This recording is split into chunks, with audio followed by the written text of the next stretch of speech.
Morning, Russell. It's lovely to see you and delighted to be here in this beautiful part of Ripley. Tell me a little bit, you actually own this cafe. I think you're the manager here as well. Yeah, that's right. Myself and my business partner Andy Shaw, we run Pinnocks, set it up together, and we've been running it for just over a year and a half now. Wow, that's nothing at all, is it? No, absolutely nothing at all. It's a beautiful ambience, and Ripley's just a lovely place to be based at, village-wise, isn't it? Ripley is an amazing place. It's got a great community, which is one of the reasons that I moved here to live about 12 years ago. The villagers are immensely welcoming, really lovely, and have embraced Pinnocks and all that we stand for, which has just been wonderful. Absolutely blessing. Were you doing this sort of work before you came here? No, absolutely not. Really? No, I've never done anything like this before. Prior to this, I was a sign language interpreter, so that was my career for 20 years. And having done that for 20 years, I decided that I wanted to have a change. Wow, that's such a contrast, isn't it, in terms of career, though? I don't think it could be any more different. I don't think it could. That's absolutely fascinating. And do you still dive into any of that? Or is that now sort of gone, as it were, because time-wise, I imagine it's hard to do both still? Absolutely. I can't do any interpreting anymore because this place is 24/7 at the moment, but that's a fantastic thing. But the great thing about my previous career is that obviously I knew a lot of deaf people from that time, and I've got a huge amount of deaf customers that come in because basically they can communicate in their first language, in sign language, so they come in. Yes, lots of them, which is really, really fantastic. Getting back to this, we see before us a few gorgeous little items you prepared, which obviously come off your menu. Tell us just briefly what these are. I mean, these are obviously, I think this is a chocolate brownie. Well, it's not just a chocolate brownie. I probably underrated it, but it looks to me particularly scrummy, and it's also got some white chocolate going on there as well. Well, as I said, Andy, who's my business partner, he does all of the cooking, and he organised all of the menu. We have become well known for our white chocolate chip and fresh raspberry brownies. They are a winner. They are our top seller as well. Yes. Andy's put together an amazing menu. We basically do light lunches and snacks and things like that, but everything is made here on the premises. So we make all our own cakes, all our own quiches.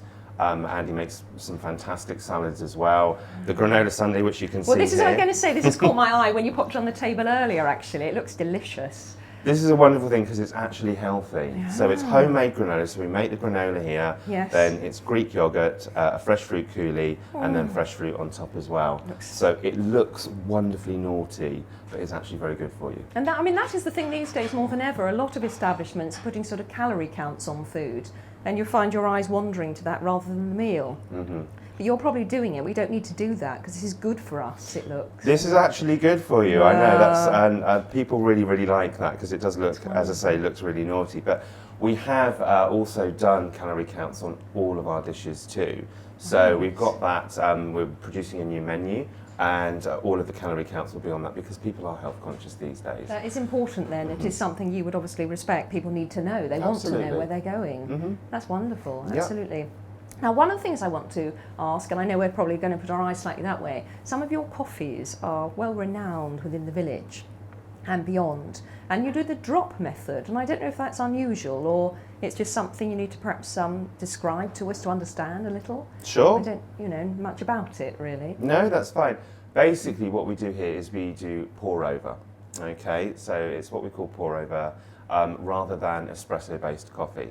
Right. So everywhere you go, Starbucks, Costa, Nero, all of those places, of course, they're all espresso based. I lived out in San Francisco for a while and fell in love with what's called drip coffee or pour over coffee. And that's where I got my inspiration and obviously moved back here to England 12 years ago. And just a couple of years ago decided that that's what we wanted to do and serve just pour over. All of our coffees are organic, so they're all organic. We've got 9 different coffees to choose from at any one time. They are seasonal. We forget this as well. Coffee is seasonal. So we buy it in batches, and we work in partnership with a company called Beanbury. and they roast all of our coffees for us, and we roast every 2 or 3 days. So the coffee is as fresh as it can be. That is exceptional, isn't it? I think that makes a particular, desire for me to come to visit a cafe for that sort of thing. How lovely! Do you have a favourite? Can I ask? I do at the moment. Well, the wonderful thing is that our coffee menu keeps changing as things come in and out of season. Yes, of course. So we have at the moment on our board one of our special reserve coffees from Ethiopia. It's called the Amaragayo. Now this is what's called a natural coffee. With natural coffees, it's unwashed, which might make you think that sounds strange, but what they do is they strip the coffee from the trees, they leave it in the sun to dry, with the cherry from the tree still on top of sits on top of the coffee bean. Understood, yes. All the flavour from that cherry goes into the coffee bean. Now normally that's all washed away, so that flavour goes, but with this, the natural coffees, the flavour from the fruit stays in the coffee beans, so you get this wonderful explosion of blueberry almost as you're drinking the coffee.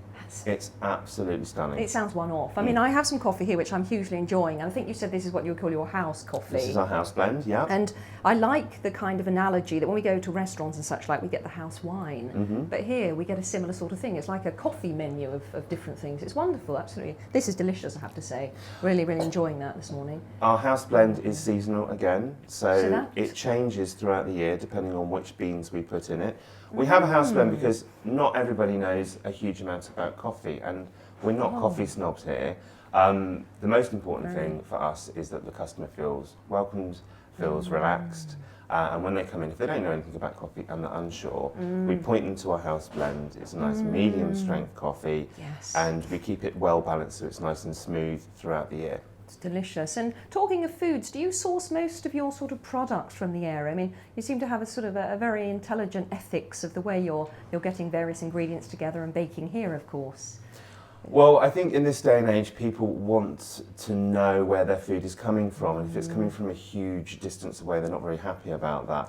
We believe in sourcing as much local produce as possible.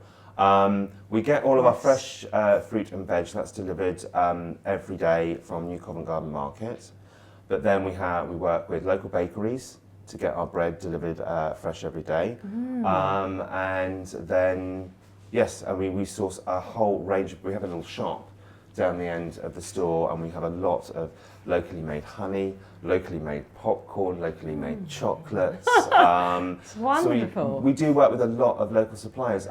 Even though we're a coffee house, we've got 14 different teas on the go.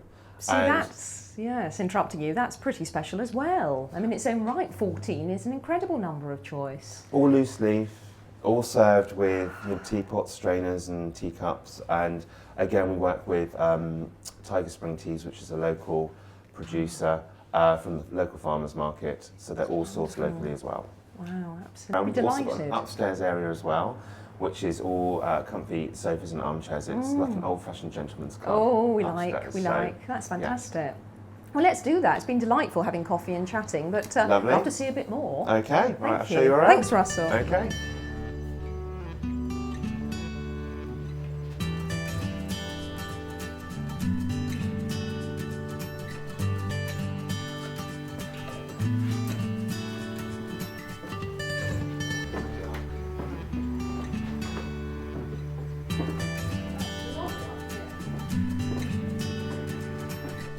Anyway, we're up here now, absolutely beautiful. I didn't expect it to be so roomy, but some history to this, I imagine, Russell. Yes, the building, we've been told by the local historical society that it was built around 1475.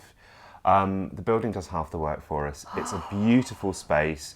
We've turned it into more of a living room upstairs, as you can see. We also have a library. We do a book swap. So it's a way of encouraging recycling in the community. So customers come in with old books, switch them out for new ones, and it just keeps it's a lovely idea. Rotating. It's really, really nice. It's so homely. You know, you're hard pressed to find something like this equivalently in the village, I have to say. It's beautiful. It's a very unique space. I love all the beams. It's wonderfully relaxing up here, and people do stay all day. That is, well, who wouldn't? You know, a nice coffee and maybe a keg or something. Who would want to move? It's absolutely beautiful. No, it's really lovely to see. Yeah. You're very popular, and I know a lot of interest in what you're doing. And I also understand that recently you were nominated for an award, I believe, in Surrey Life. Now, I don't know if you can actually tell us how that's gone, because I know they're announcing it quite soon, but how did it go for you, nomination-wise? We were picked, we were into the top 3, which was absolutely fantastic, and we were really, really shocked, wonderfully shocked, and very humble. It's the Surrey Life Food and Drink Awards. They have 8 different categories, and the award ceremony was actually very recently, about 6 days ago.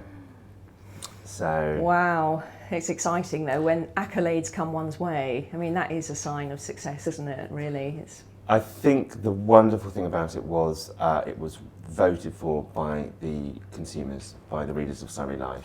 So we were really, really pleased to win. They mean more, they sometimes say, don't they? They're sort of like the viewers' votes equivalently. You know, they really do. Obviously, this is a first for myself and Andy, setting up and running a place like this, and to then be to be nominated was wonderful. But we actually won the award, and well for best done. tea/coffee shop in Surrey, and it was a huge shock. We weren't expecting it, and we do feel really, really humble about no, it. but I mean, even coming here in my own time, I mean, it's such a welcoming ambience. It's such an informal, and it feels like coming home. It's got that kind of feel factor, and that's down to you guys. It has to be, and that's very special, I think. Very. I think when setting this place up, the main aim was to make sure that everyone felt really, really comfortable, and so that's to greet everyone warmly when they come in, and to ensure that the environment is perfect. Yeah, it's unforgettable. That's the way I put it. I absolutely believe that.